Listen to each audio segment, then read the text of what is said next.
We are seeing congressional lawmakers skip to the front of the line when it comes to getting coronavirus vaccines. Recently, we talked about Marco Rubio doing that, even though he has completely downplayed the severity of this virus. And Kamala Harris, the vice president-elect, was asked about this, and here's what her answer is. There's a lot of question, a lot of anxiety out there that people who stood with Donald Trump when he messaged against taking precautions, when he modeled bad behavior and they followed him right down that rabbit hole. How do you feel about some of these Republican politicians being at the front of the line for the vaccine?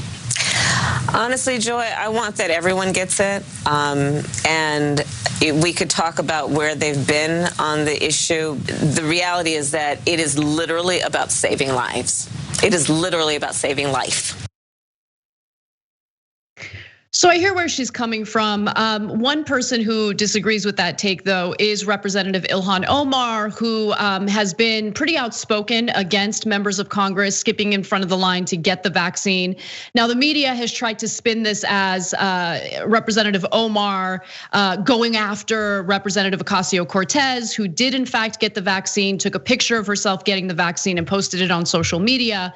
But the argument coming from AOC is, look, there's a very clear disinformation campaign being pushed by right-wing media and by some right-wing lawmakers, which discourages people from taking the vaccine, or at least makes them question the safety and efficacy of it.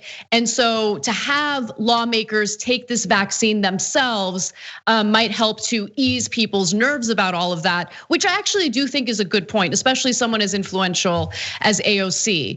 But in regard to some of these Republican lawmakers, I mean, you can't have your cake and eat it too. You can't, undermine factual information about coronavirus. You can't belittle or downplay the severity of this virus and then be first in line to get the vaccine. Like it just seems pretty ridiculous when it goes down that way. Yeah, look, the problem with mainstream media is that they see what Kamala Harris said and think like, well, that's it. There's no other alternative, right? That's not true. I'm gonna explain the alternative to you guys. So is she wrong that it's good to see people like Marco Rubio and other Republicans take the vaccines so that maybe others will listen to them? No, she's not wrong about that, although no one really cares what Rubio is doing, and he's not at all a leader in the Republican Party. There's honestly only one leader in the Republican Party, and that's Donald Trump. Until he takes the vaccine, nobody cares that a boy like Rubio took it. Nobody pays attention to that, right? But overall, sure, yes, please try to get right-wingers to take it. But your rhetoric matters. The Republicans are constantly attacking Democrats. That Lindsey Graham, I'll leave it there, is currently still attacking them, saying, no, I don't think Biden won. I don't think Biden necessarily won, no. And Republicans right now are planning a coup, not just literally a military one that Trump is talking about openly now in the White House, but also on January 6th vote, the House Republicans are going to say, no, we want to try to trash democracy. So when Kamala Harris is like, oh no, I don't care what your party affiliation is. We're all one big happy family. No, we're not, no, we're not. And they're pounding the hell out of us and you refuse to fight back. So how would you do it? So easy. You say, look, Joy, look, I want them taking the vaccine. I want all the right wingers and all the Republicans taking the vaccine. We're all healthier when we do that. But let's also note how outrageous it is that people like Lindsey Graham helped fuel disinformation about this. And they spread rumors and gossip and conspiracy theories and led to the deaths of hundreds of thousands of Americans. And it was really disgusting what they did. So I'm thrilled to see them reverse their position when it comes to their own health. That would be very easy to say. But no, she doesn't say that. Like, anyway, corporate Democrats, as always, what do?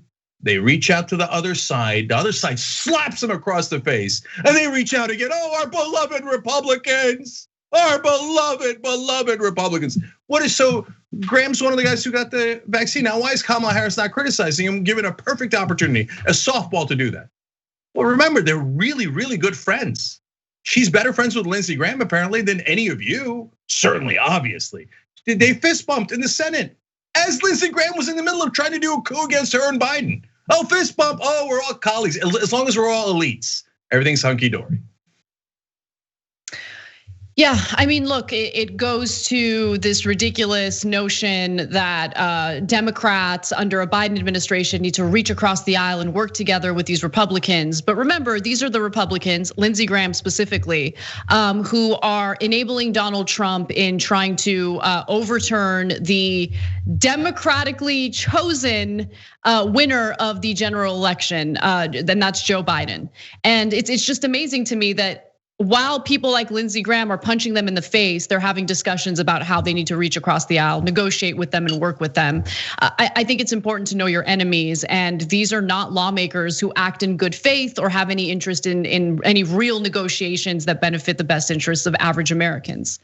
Anyway, I just want to say one more thing about that before we go, and we might discuss in the context of another story in this rundown too, in this show too, but I need you guys to know where part of my frustration is coming from. Apparently Biden went behind the scenes to talk to McConnell to help him cut the direct checks from 1,200 to 600. And he told other Democrats, listen to what McConnell says. Nah, you're still same old Biden, cutting deals with McConnell that McConnell is thrilled with. And then deals that screw over progressives and most importantly, the voters. Thanks for watching The Young Turks, really appreciate it. Another way to show support is through YouTube memberships. You'll get to interact with us more. There's live chat emojis, badges. You've got emojis of me, Anna, John, JR. So those are super fun. But you also get playback of our exclusive member-only shows and specials right after they air. So all of that, all you gotta do is click that join button right underneath the video. Thank you.